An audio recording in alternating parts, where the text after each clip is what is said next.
તમામ સારસ્વત મિત્રોનું હબીબ પટેલ મારી ચેનલમાં સ્વાગત કરું છું। વિદ્યાર્થી મિત્રો, આજે ધોરણ 12 વિષય અર્થશાસ્ત્ર પ્રકરણ નંબર 6 અને ટોપિકનું નામ છે બેરોજગારીના પ્રકારો અને શ્રી રાજકૃષ્ણ રિપોર્ટ 2011-12માં જે 4 માપદંડો આપેલા હતા એના આધારે પ્રકારો પાડવામાં આવેલા છે। 5 પ્રકારોમાં વહેંચેલા છે। સૌથી પહેલા વાત કરીએ તો સંપૂર્ણ બેરોજગારી, જેને ખુલ્લા પ્રકારની બેરોજગારી તરીકે પણ ઓળખવામાં આવે છે। 2 નંબર પર અર્ધ બેરોજગારી, 3 નંબર પર પ્રચ્છન્ન બેરોજગારી, 4 નંબર પર ચક્રીય બેરોજગારી અને 5 નંબર પર ઘર્ષણજન્ય બેરોજગારીમાં આપણે પ્રકાર એમાં આપણે વિભાજિત કરવાના છે। સૌથી પહેલા શરૂઆત કરીએ સંપૂર્ણ બેરોજગારી, જેને ખુલ્લા પ્રકારની બેરોજગારી તરીકે પણ ઓળખવામાં આવે છે। એમાં અર્થ લખવાનો થાય તો સૌથી પહેલા તમે લખી શકો કે જે વ્યક્તિઓ પ્રવર્તમાન વેતન દરે કામ કરવા માગે છે અથવા તો રોજગારી મેળવવા માગે છે, લાયકાત પણ ધરાવે છે, છતાં વ્યક્તિને કામ મળતું નથી, તો આવી વ્યક્તિઓને સંપૂર્ણ બેકારી અથવા તો આવી બેકારીને સંપૂર્ણ બેરોજગારી તરીકે ઓળખાવી શકાય। હવે આ જ અર્થને તમે બીજી રીતમાં પણ લખી શકો, બીજી રીતે પણ દર્શાવી શકો, જેમ કે પ્રવર્તમાન વેતન દરે વ્યક્તિ કામ કરવાની ઈચ્છા, શક્તિ અને તૈયારી દર્શાવતો હોય, લાયકાત પણ ધરાવતો હોય, પરંતુ એ વ્યક્તિને કામ મળતું નથી, તો તેને સંપૂર્ણ બેરોજગારીમાં સમાવેશ કરી શકીએ। હવે આ બેરોજગારીનું પ્રમાણ કઈ રીતે વધે છે અથવા તો શા માટે વધે છે, તો એનું મુખ્ય કારણ એમ છે કે શ્રમનો પુરવઠો વધે છે। એટલે કે વિકાસશીલ દેશોમાં વસ્તીમાં સતત વધારો થતો રહે છે। વસ્તી વધવાથી એની સીધી અસર શ્રમનો પુરવઠો વધે છે, એટલે કે કામ માંગનારાઓની સંખ્યામાં વધારો થાય છે। અને સાથે સાથે કહીએ તો આઝાદી બાદ આયોજન પંચની શરૂઆત થઈ, એ શરૂઆતથી લઈને આજ દિવસ સુધી શહેરોનો સતત વિકાસ થતો ગયો છે, એટલે કે શહેરીકરણની પ્રક્રિયા વધુ વેગવંતી બની, એના કારણે પણ સંપૂર્ણ બેરોજગારીમાં વધારો થયો છે। અને બીજી એક બાબત લખી શકો કે આવી બેરોજગારી છે એ ગ્રામ્ય વિસ્તાર કરતાં શહેરી વિસ્તારમાં વધુ જોવા મળે છે। તો એનું શું કારણ હોઈ શકે કે શહેરોમાં વધારે અને ગ્રામ્ય વિસ્તારમાં ઓછું, તો આપણે લખી શકીએ કે ગ્રામ્ય વિસ્તારની અંદર ખેતી સિવાયના જે ક્ષેત્ર છે, એટલે કે ઉદ્યોગ ક્ષેત્ર અને સેવા ક્ષેત્ર, તો એવા ક્ષેત્રોનો બરાબર વિકાસ નથી થયો, અને સાથે સાથે વૈકલ્પિક રોજગારીની જે તકો ઉપલબ્ધ થવી જોઈએ એ પણ ગ્રામ્ય વિસ્તારમાં વધુ થઈ નથી। એટલે ગ્રામ્ય વિસ્તારમાંથી કામ કરવા માટે કામની શોધમાં લોકો શહેરો તરફ ગયા અને એના કારણે બેકારીનો ભોગ બન્યા, વધારે બેકાર બન્યા। અને જો સૌથી વધારે ભોગ બન્યા હોય સંપૂર્ણ બેરોજગારીમાં, તો એમાં તમારે લખવાનું છે કે શિક્ષિતો અને તાલીમ વગરની વ્યક્તિઓ સંપૂર્ણ બેરોજગારીનો સૌથી વધારે ભોગ બન્યા છે। 1 માર્ક્સમાં પણ પૂછી શકાય। હવે આવી વ્યક્તિઓ જે છે સંપૂર્ણ બેરોજગારીમાં, આવી જે વ્યક્તિઓ છે એ કામ કરવા માગે છે, પરંતુ એમને કામ પ્રાપ્ત થતું નથી, પરંતુ એ લોકો વપરાશ અને ખર્ચ તો કરતા જ હોય છે। કામ કરવા માગે છે, કામ મળતું નથી, પરંતુ એ લોકો વપરાશ તો કરે છે અને સાથે સાથે ખર્ચ પણ કરતા હોય છે, જ્યારે એમની પાસે આવકો તો હોતી નથી, એટલા માટે એ લોકો બીજાની ઉપર બોજારૂપ બનતા હોય છે।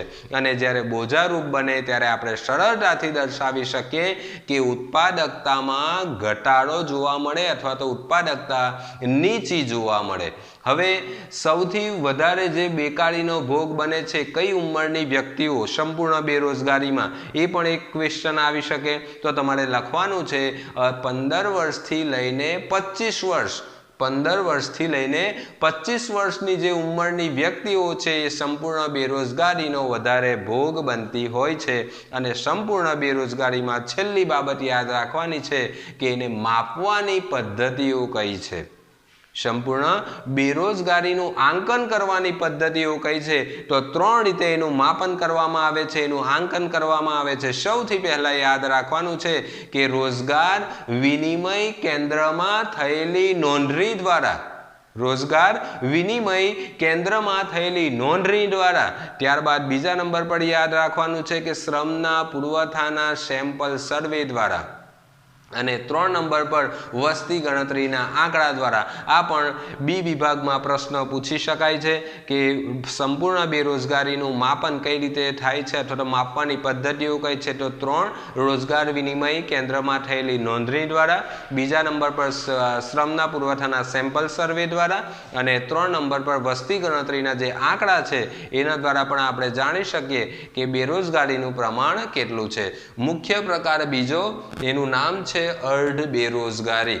જ્યારે અર્ધ બેરોજગારી આવે તો તમે સરળતાથી યાદ રાખી શકશો। બે જ મહત્વની બાબત યાદ રાખવાની છે। નંબર 1 લાયકાત, અને બીજા નંબર પર યાદ રાખવાનું છે તમારે ઓછા સમય માટેનું કામ।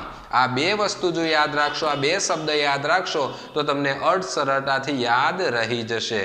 જો વ્યક્તિને પોતાની લાયકાત કરતાં ઓછી લાયકાત વાળું કામ સ્વીકારવું પડે એટલે કે કરવું પડે, અને ઓછા સમય માટે કામ કરવું પડે અથવા તો ઓછા સમયનું કામ મળે તો એને આપણે અર્ધ બેરોજગાર તરીકે ઓળખાવી શકાય। લાયકાત કરતાં ઓછી લાયકાત વાળું કામ વ્યક્તિએ સ્વીકારવું પડે અથવા તો ઓછા સમય માટેનું કામ વ્યક્તિએ સ્વીકારવું પડે તો આપણે કહી શકીએ કે અર્ધ બેરોજગાર છે। એમાં ઉદાહરણ લઈએ, દાખલા તરીકે કોઈક શ્રમિકને ખેતરમાં અથવા તો કારખાનામાં, કોઈ શ્રમિકને ખેતરમાં અથવા તો કારખાનામાં 8 કલાકને બદલે ફક્ત અને ફક્ત 5 કલાકનું કામ પ્રાપ્ત થતું હોય તો આપણે કહી શકીએ કે અર્ધ બેરોજગાર છે। કારણ કે એની પાસે શક્તિ છે, એ 8 કલાક કામ કરી શકે એમ છે, છતાં પણ એને ન છૂટકે 5 કલાકનું કામ કરવું પડે છે, એટલા માટે એનો અર્ધ બેરોજગારીમાં સમાવેશ કરી શકાય। ગ્રામ્ય વિસ્તારમાં ખાસ કરીને ખેતી ક્ષેત્રમાં મોસમી બેરોજગારી વધારે જોવા મળે છે, તો આ મોસમી બેરોજગારી છે એ પણ અર્ધ બેરોજગારીનો જ એક ભાગ છે એમ આપણે કહી શકીએ। અને આવું શા માટે થતું હશે તો કે ભારત દેશની અંદર વિકાસશીલ દેશોમાં વસ્તી વધે છે અને વધતી વસ્તી ખેતી ક્ષેત્રની સાથે સંકળાય છે, અને ખેતી ક્ષેત્ર એ વરસાદ પર આધારિત છે, અને સાથે સાથે કહી શકીએ કે સિંચાઈની સગવડોમાં પણ વિકાસ થયો નથી। એટલે કે જ્યારે સિંચાઈની સગવડમાં વિકાસ ન થયો હોય, વસ્તી વધતી હોય, તો આવા સમયે ખેતી ક્ષેત્ર સિવાયના અથવા તો ખેતી ક્ષેત્રની અંદર જે વાવણી અને લણણી એટલે કે કાપણીનો જે સમયગાળો છે એ સમયગાળા દરમિયાન ખેડૂત પાસે અથવા તો શ્રમિક પાસે કામ હોય છે, બાકીના સમયમાં કામ હોતું નથી। તો આપણે એમ કહી શકીએ કે બાકીના સમયમાં જે બેરોજગાર રહે છે, બેકાર રહે છે, એટલે કે અર્ધ બેરોજગાર। ખેતી વરસાદ આધારિત, સિંચાઈની સુવિધા ઓછી, વાવણી અને લણણી એટલે કે કાપણીના સમયમાં કામ મળે, બાકીનો સમય એને કામ વગર બેસવું પડે। વાવણી એટલે કે જ્યારે વાવેતર કરવામાં આવે છે, જ્યારે બીજને રોપવામાં આવે છે, અને લણણી એટલે કે કાપણી કરવામાં આવે છે, ઉત્પાદન લેવામાં આવે છે, એ સમયગાળો તો એમાં તમે લખી શકો। સાથે સાથે અર્ધ બેરોજગારીમાં જે લાયકાત પ્રમાણેનું ઉદાહરણ લખવાનું છે કે વ્યક્તિ શિક્ષિત હોય, ડિગ્રી મેળવતી હોય, લાયકાત ધરાવતી હોય અને ઉતરતી કક્ષાનું કામ કરવું પડતું હોય તો અહીંયા તમે શું લખી શકો ઉતરતી કક્ષામાં? દાખલા તરીકે કોઈ કમ્પ્યુટર એન્જિનિયર છે અને કમ્પ્યુટર એન્જિનિયરે ક્લર્ક તરીકેનું કામ કરવું પડે, અથવા તો ગેરેજમાં કામ કરવું પડે, અથવા તો કોઈ કારખાનામાં મજૂર તરીકે કામ કરવું પડે। એની પાસે લાયકાત તો કમ્પ્યુટર એન્જિનિયરની છે, પરંતુ એને અહીંયા રોજગારી નથી મળતી, ન છૂટકે પોતાની લાયકાત કરતાં ઓછી લાયકાતવાળું ઉતરતી કક્ષાનું જ્યારે એ કામ સ્વીકારે છે ત્યારે આપણે એમ કહી શકીએ કે અર્ધ બેરોજગાર છે અથવા તો અર્ધ બેરોજગારીનો એક ભાગ છે। તો પહેલા તમે સરળતાથી બે યાદ રાખી શકો।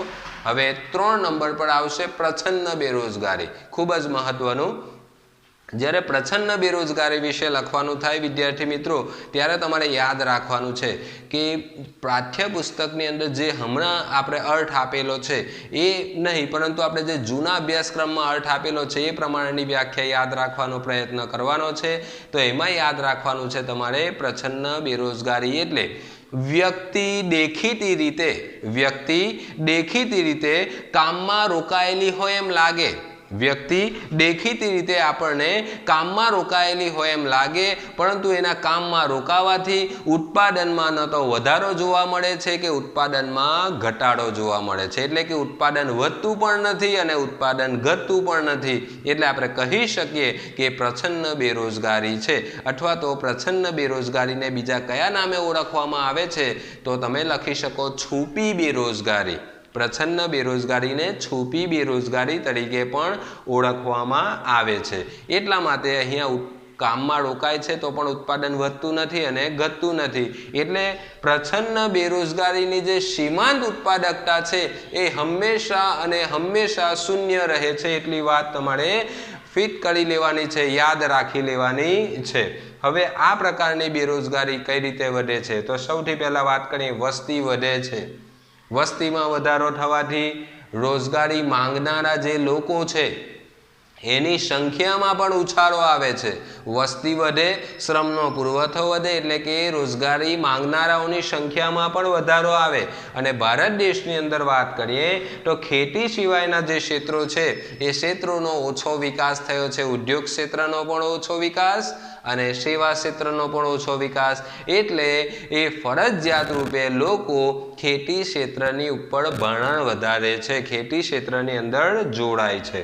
અને સાથે સાથે લખી શકો કે એમાં ઉદાહરણ આપવું હોય કે દાખલા તરીકે 10 હેક્ટર જમીન હોય અને 10 હેક્ટર જમીનનો જો ઇષ્ટતમ ઉપયોગ કરવામાં આવે તો વધારેમાં વધારે 5 વ્યક્તિઓને રોજગારી મળી શકે એમ છે. 10 હેક્ટર જમીનનો જો ઇષ્ટતમ ઉપયોગ કરવામાં આવે તો વધુમાં વધુ 5 વ્યક્તિઓને રોજગારી મળી શકે એમ છે. કુટુંબની અંદર બીજી 3 વ્યક્તિઓ છે, એ 3 વ્યક્તિઓ બીજા ક્ષેત્રોમાં રોજગારી લેવા જાય છે પરંતુ એમને રોજગારી પ્રાપ્ત થતી નથી. એટલે ન છૂટકે એ ખેતી ક્ષેત્રની સાથે જોડાય છે. હવે ખેતી ક્ષેત્રમાં જે પહેલા 5 જોડાયા હતા હવે બીજા 3 જોડાય છે. હવે એ લોકો ન જોડાયા હોત તો પણ ઉત્પાદન એટલું જ થવાનું હતું અથવા તો ઉત્પાદન ઘટવાનું ન હતું. તો અહીંયા 3 વ્યક્તિઓ જે પાછળથી જોડાયા એ છુપી બેરોજગારી અથવા તો પ્રચ્છન્ન બેરોજગારી. આ બેરોજગારી શહેરોની અંદર પણ જોઈ શકાય, જેમ કે વેપાર ક્ષેત્રે અને ઉદ્યોગ ક્ષેત્રે એ પણ પ્રચ્છન્ન બેરોજગારી જોવા મળતી હોય છે. હવે જે આપણે 3 પ્રકારો વિશે જોયું અને હવે જે 4 નંબરનો ચક્રીય બેરોજગારીનો પ્રકાર આવે છે એ 3 થી થોડો ભિન્ન છે. હવે આ મોટાભાગે 3 પ્રકારો હતા એ વિકાસશીલ દેશોમાં વધારે જોવા મળતા હતા, પરંતુ જે 4 નંબરનો પ્રકાર છે ચક્રીય બેરોજગારી એ વિકસિત દેશોમાં જોવા મળે છે. વિકસિત દેશોમાં વધારે પડતું જોવા મળે છે. એટલે કે ખાસ કરીને મૂડીવાદી અર્થવ્યવસ્થા હોય, મૂડીવાદી અર્થવ્યવસ્થા હોય તો ત્યાં 2 પ્રકારના વર્ગો જોવા મળે.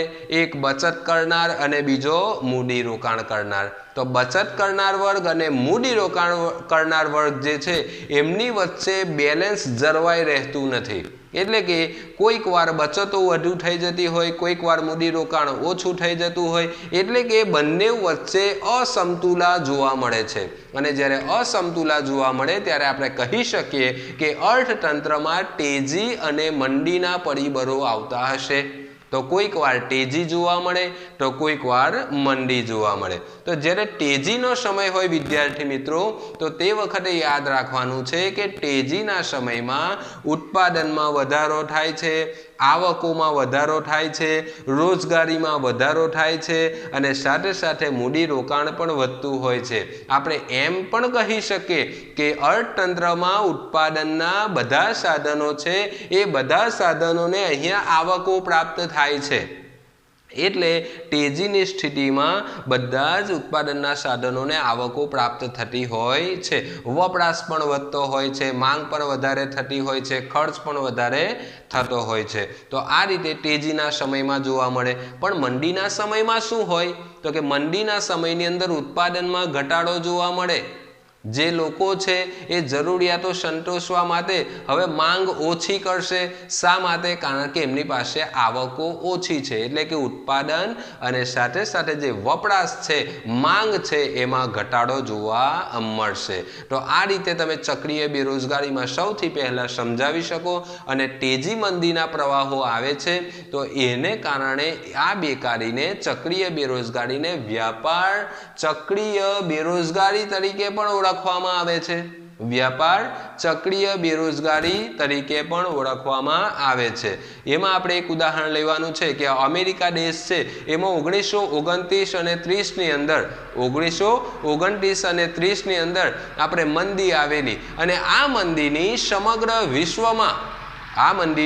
સમગ્ર વિશ્વના જે દેશો છે એનાથી પ્રભાવિત થયેલા સમગ્ર વિશ્વમાં એની અસર જોવા મળી હતી। એટલે આ મંદીને વિશ્વ મહામંદી તરીકે પણ ઓળખવામાં આવે છે। આ પણ એક માર્ક્સમાં પૂછી શકાય કે કઈ મંદીને અથવા તો કયા દેશમાં જે મંદી આવી હતી એને વિશ્વ મહામંદી તરીકે ઓળખાવી શકાય તો અમેરિકા દેશ વર્ષ 1929 થી લઈને 30 સુધી। તો આ રીતે તમે લખી શકો। અને વર્તમાન સમયમાં ચક્રીય બેરોજગારીની વાત કરવામાં આવે તો એમાં જે વિકસિત દેશો છે, અમેરિકા છે, ઇંગ્લેન્ડ છે, જાપાન છે, તો યુરોપના જે મોટાભાગના વિકસિત દેશો છે એમાં આ પ્રકારની બેરોજગારી વધારે જોવા મળતી હોય છે।